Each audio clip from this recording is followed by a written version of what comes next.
강하게 이렇게 수영장에 놀러 가면 보게 되는 장면들이 있습니다. 한 3살, 4살 정도 된 아이를 위에다가 올려놓고 아버지가 밑에서 뛰어내리라고 이렇게 팔을 벌리고 서 있는 모습들을 보게 되어집니다. 아이들이 바짝 아버지 앞에 뛰어내리는 아이들도 있는가 하면요, 물로 뛰어들지 못하고 주저주저 하는 아이들이 있습니다. 아버지가 나를 보고 뛰어내리라고 계속해도 뛰어내리지 못하는 아이들이 있어요. 어떤 아이들은 뛰어내리고 어떤 아이들은 뛰어내리지 못할까 이렇게 옆에서 좀 지켜본 적이 있었는데요, 가만히 보니까 뛰어내리지 못하는 아이들의 특징은 아버지만 바라봐야 되는데 물도 한번 바라보고 또 물속도 한번 바라보고 눈동자가 막 흔들리는 아이들은 잘 못 뛰어내리더라고요. 그런데 아버지가 내 눈을 보라고 이야기하고 나만 보라고 이야기하면서 뛰어내리라고 하는 아이들은 어느 순간에 용기를 내고 발짝 뛰어내리기도 하더라고요.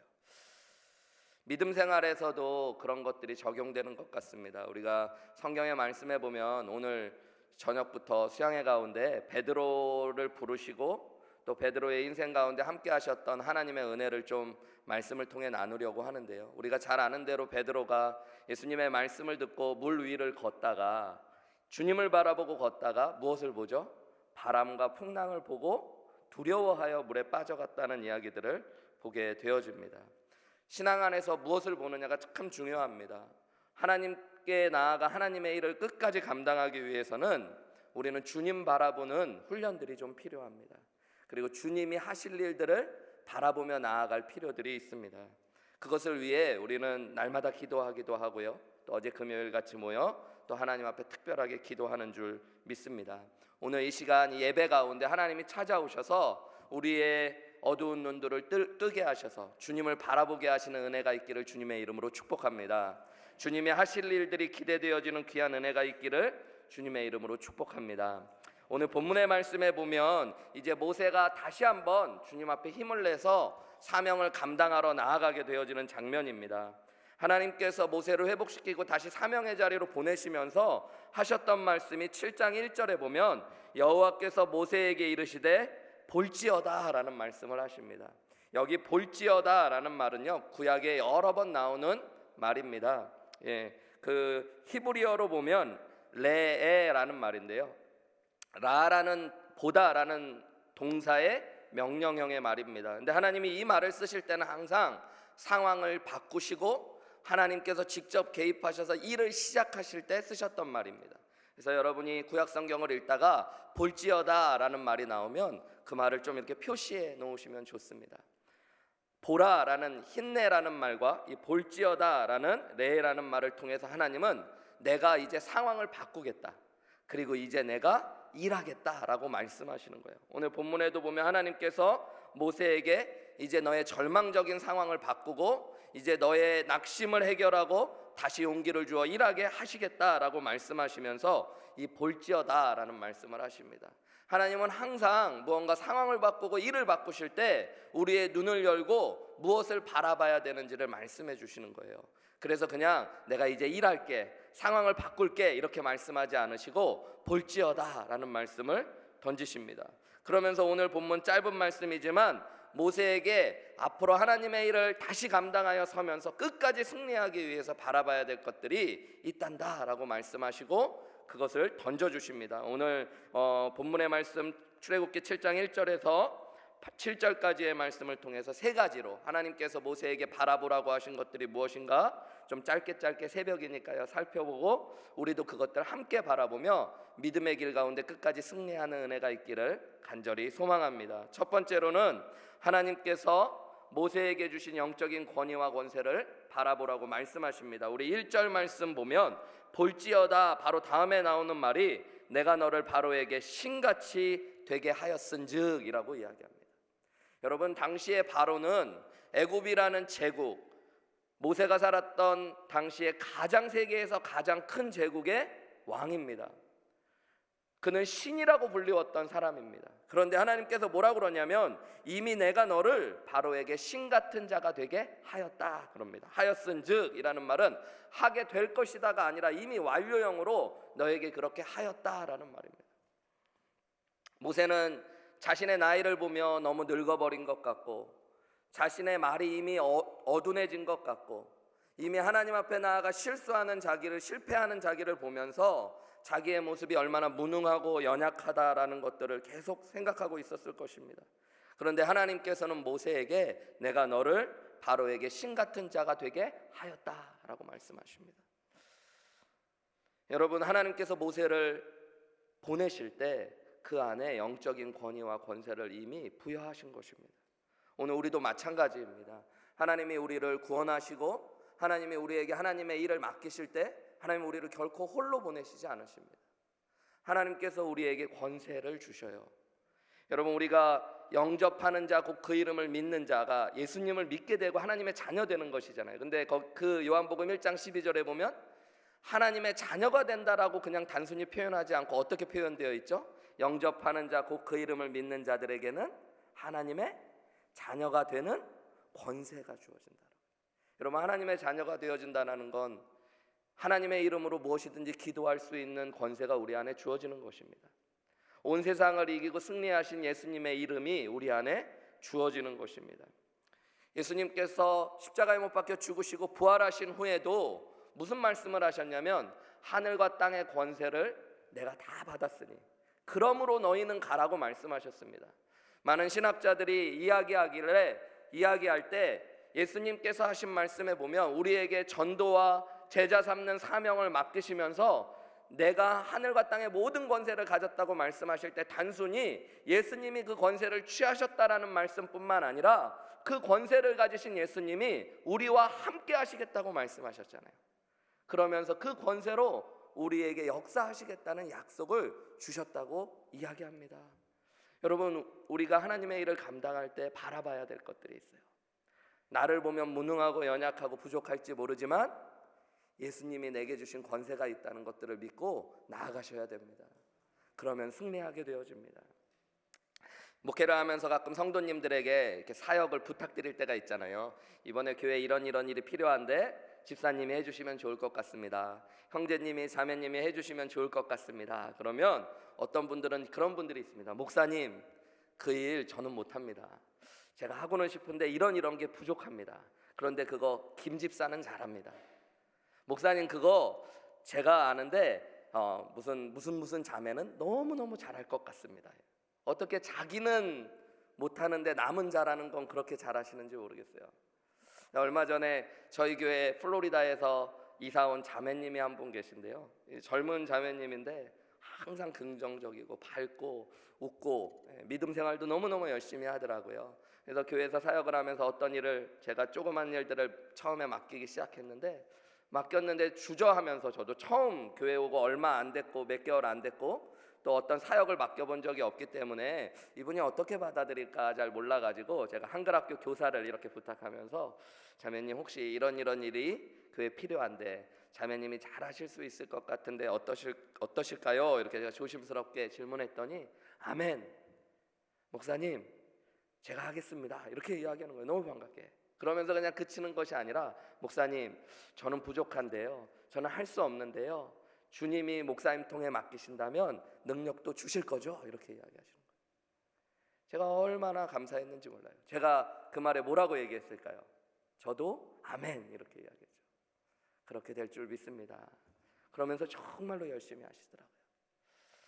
이 자매가 나중에 자기의 삶을 간증한 적이 있었는데요. 저하고 양육을 받으면서 아버지는 알코올 중독자였고 어렸을 때 인천의 공당 근처에서 아주 어려운 곳에서 자랐는데요. 어머니는 하루 종일 힘든 노동을 하시고 일을 하시고 어머니 혼자 교회를 다니셨는데 교회를 다니면서 어머니는 아버지에게 그렇게 매를 맞고 혼나고 그래서 어렸을 때부터 아버지가 없어졌으면 좋겠다, 아버지 없이 살았으면 좋겠다는 생각을 하면서 자신은 왜 이렇게 불행할까 힘들까만을 생각했대요.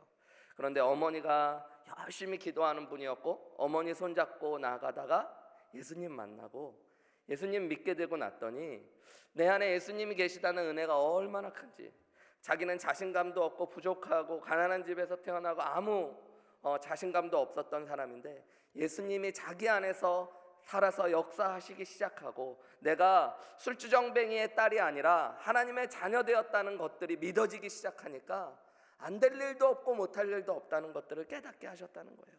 그런 자기가 자기의 육신과 육체의 배경을 보면서 주저하고 두려워한다는 걸 예수님이 얼마나 아파하실까라는 생각을 하면서 목사님, 저는 그때 예수님 믿고 은혜를 경험한 뒤부터는 무슨 일이 맡겨지든지 어떤 일이 있든지 아멘, 저는 부족하지만 주님이 제 안에서 능력 주실 줄 믿습니다 라고 순종하기로 했다는 거예요. 제가 그 말이 얼마나 감사하고 은혜가 됐는지 모릅니다.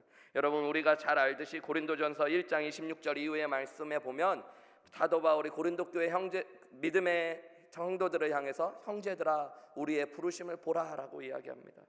우리 모두 다 하나님 앞에 부르심 받은 사람들인데 그 부르심을 바라볼 때에 육체를 따라서 생각할 때 지혜로운 자가 많지 않고 능력 있는 자가 많지 아니하지만 하나님께서 그러나 하나님이 미련한 자들을 통해서 지혜롭다고 하는 자들을 부끄럽게 하시고 연약한 자들, 세상의 연약한 자들을 통해서 강한 자들을 부끄럽게 하시려고 오직 예수님만 자랑하게 하시려고 저와 여러분을 부르셨다라고 말씀하고 계십니다.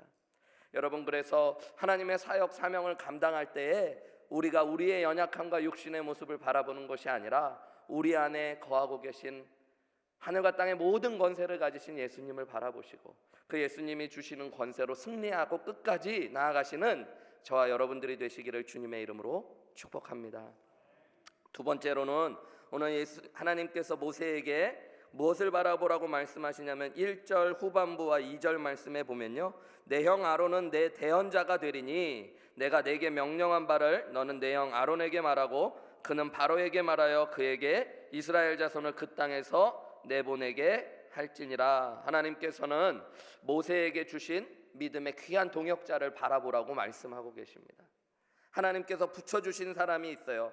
자신의 육신의 형이었던 아론인데요, 그가 모세가 계속 두려워하고 있었던 언어의 어눌함을 도와주고 보충하고 채워줄 사람이라고 이야기하고 있는 것입니다. 여러분, 하나님께서 우리에게 사명을 맡기실 때 하나님께서 그냥 우리에게 영적인 권세만 주실 뿐 아니라 돕는 자들을 붙여주시는 것들을 보게 되어집니다. 때로는 시험에 들고 낙심되어질 때 사람들 안에는 내가 혼자 있는 것 같다는 생각을 하게 됩니다. 진실이든 진실이 아니든 자꾸 그런 마음에 갇혀질 때가 있어요. 저도 어떨 때는 너 좀 힘들고 어려우면 세상에 아무도 내 마음을 몰라, 부목사님들도 몰라, 담임 목사인 나밖에 몰라, 이렇게 생각하고요. 내 아내도 몰라, 결국에 인생은 혼자인가 봐, 이런 생각을 하게 될 때가 있어요. 그런데 여러분, 그렇지 않습니다. 가만히 들여다보면요, 또 상황이 바뀌어져 보면요, 저희 부목사님들이 저보다 더 성숙하고 아름다운 모습으로 저를 응원하고 기도하고 있고 또 제 아내와 저의 아이들이 저를 위해 응원하고 기도하고 있다는 것들을 보게 되어집니다. 저희 어머님 지금 70대 중반, 또 저희 아버님도 70대 중반이시고 저희 할머님은 90대 후반이신데도 불구하고요, 지금도 제가 목회자가 된 뒤로는 하루도 빠짐없이 새벽 예배를 나가셔서 기도하십니다. 저희 아버님, 어머님 침례교회 안수집사님들이신데 제가 목회자가 되기 전에 부모님하고 같이 이렇게 살 때는요, 보면 새벽 예배 많이 빠지셨거든요. 그런데 제가 목회자 된 뒤로는 하루도 빠지지 않으십니다. 무엇을 위해 그렇게 기도하실까요? 아들 위해, 손주 위해 목회하는 저를 위해 그렇게 기도하시는 거죠. 믿음의 눈을 들어 하나님께서 붙여준 사람들을 볼 때 다시 한번 걸어갈 수 있는 힘들, 그리고 승리할 수 있는 은혜가 주어지게 됩니다. 전에 한 목사님이 그런 이야기를 하시더라고요. 그 교회 안에 다 목사님 편만 있으면 좋지만 그렇지 않다, 하나님이 주신 연단케 하시는 사람들도 있다. 그런데 제가 우리 교회 성도님들 보니까 저를 다 사랑해 주시고 너무너무 좋아해 주시는 것 같더라고요. 그래서 전 너무너무 행복한 줄 알고 목회하는데 어느 날 저희 교회 다른 교회 다니다가 오신 권사님 한 분이 저한테 저를 좋게 해주시려고, 기분 좋게 해주시려고 이런 이야기를 하시는 거예요. 목사님, 그런 얘기 아시죠? 교회 안에 모든 성도님들이 다 목사님 사랑할 수는 없고 어느 교회를 가도 자기가 들었는데 대부분의 교회는 30%는 목사님 반대하는 사람들이 있다라고 얘기를 하시더라고요. 그런데 이 교회는 목사님 제가 보니까 10%밖에 없는 것 같아요. 그 얘기를 하시는 거예요. 기분은 너무너무 좋게 얘기하신 거예요. 그런데 저는 그때부터 그 10%가 누군가 생각되어지는 거예요. 제 눈이 얼마나 연약한지 분명히 90%의 저를 응원해 주는 사람이 있다라는 얘기를 하신 건데, 그때부터 저분이 조금 눈빛을 보면 저분이 10%인가, 요분이 그때 권사님이 얘기한 10%인가 그러면서 마음이 막 무너질 때가 있더라고요.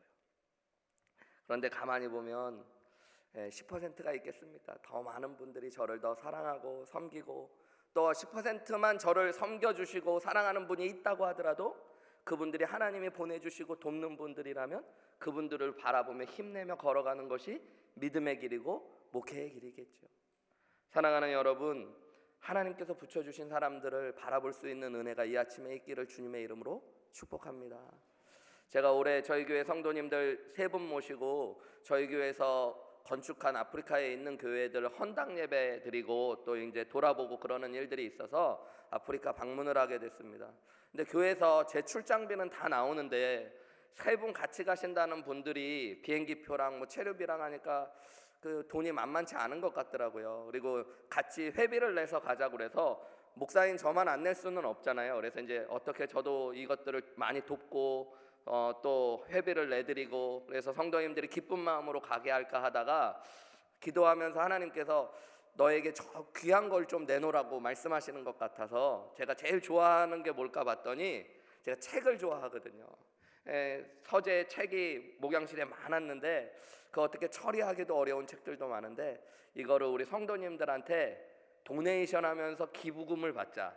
그래서 어떤 선교팀 가는 분은 차를 만들어 가지고 주일날 식사 끝나고 도네이션을 받고, 어떤 분은 뭐 떡을 띄워오셔 가지고 또 만들어 갖고 도네이션을 받고, 근데 저는 제 서재에 있던 책을 이렇게 나눠 가지고 책을 판매했습니다. 근데 생각보다 책이 많아서 많은 도움을 그래도 드렸는데요.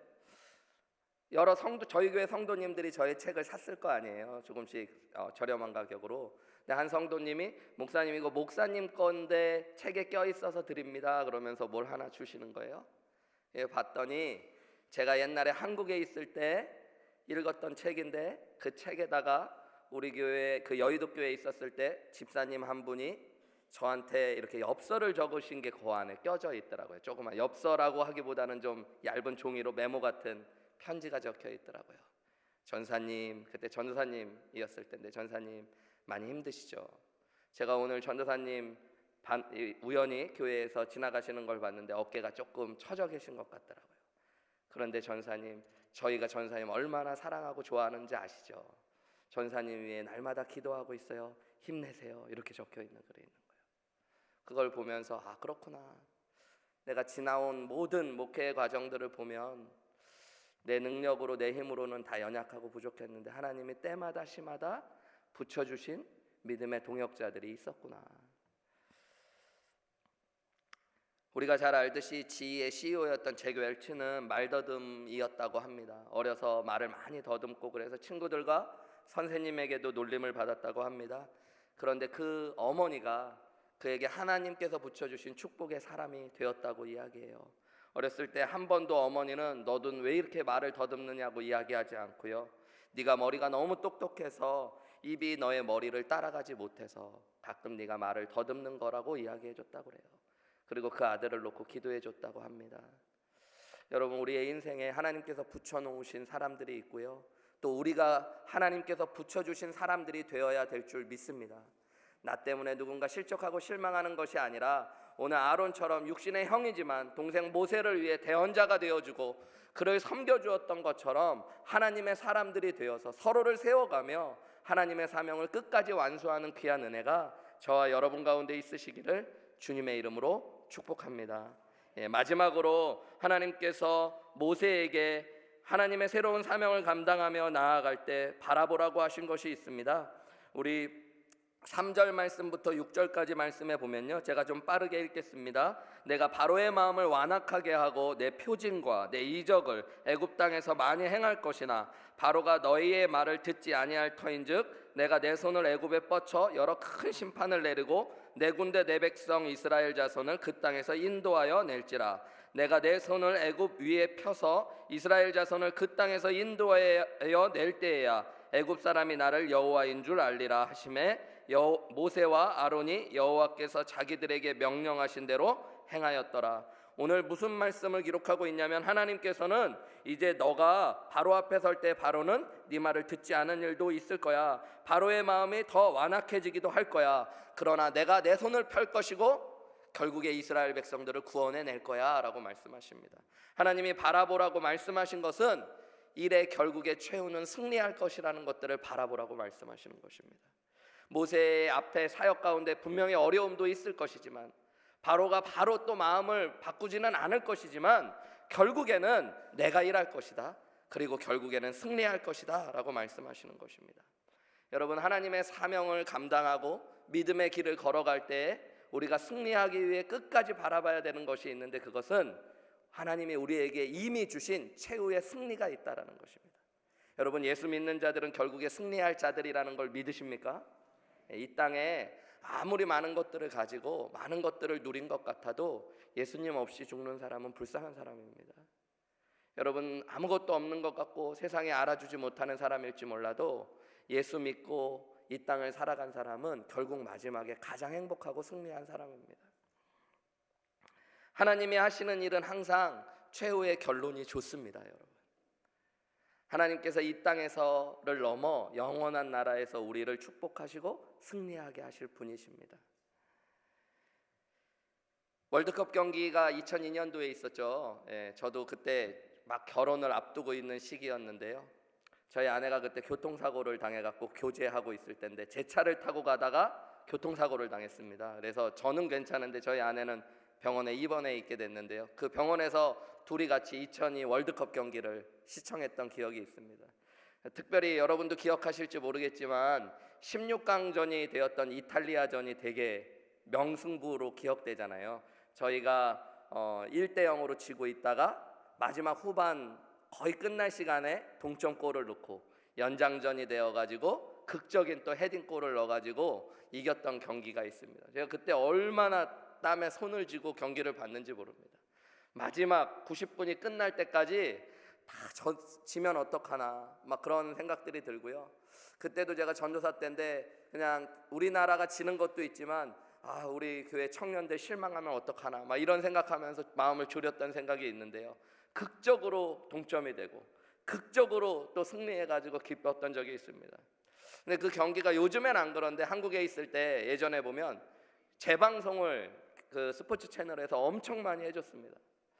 제가 재방송 경기도 여러 번 봤거든요. 근데 한 가지 특징이 처음 볼 때는 그렇게 긴장되고 막 두렵고 떨리고 그랬는데 재방송 볼 때는 여러분 하나도 떨리는 게 없더라고요.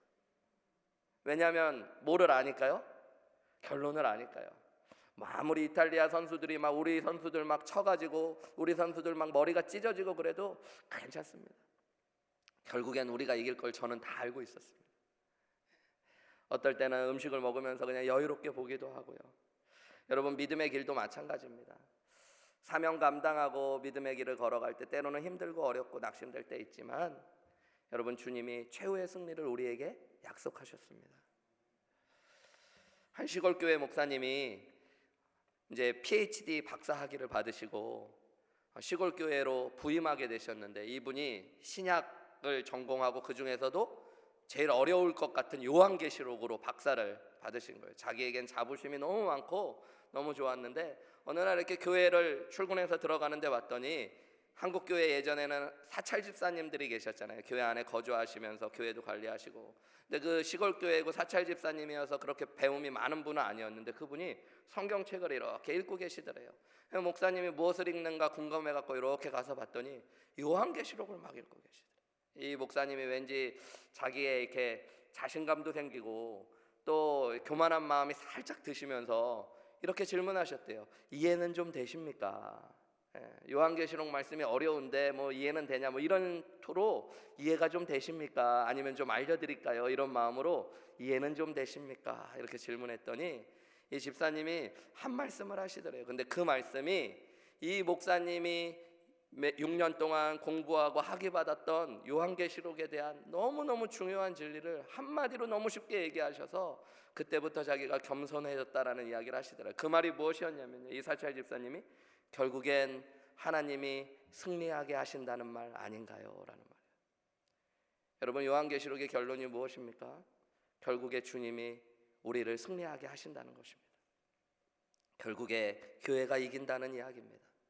믿음의 길을 걸어간 사람들은 결국에 하나님께서 강한 선을 펴셔서 승리케 하신다는 것입니다.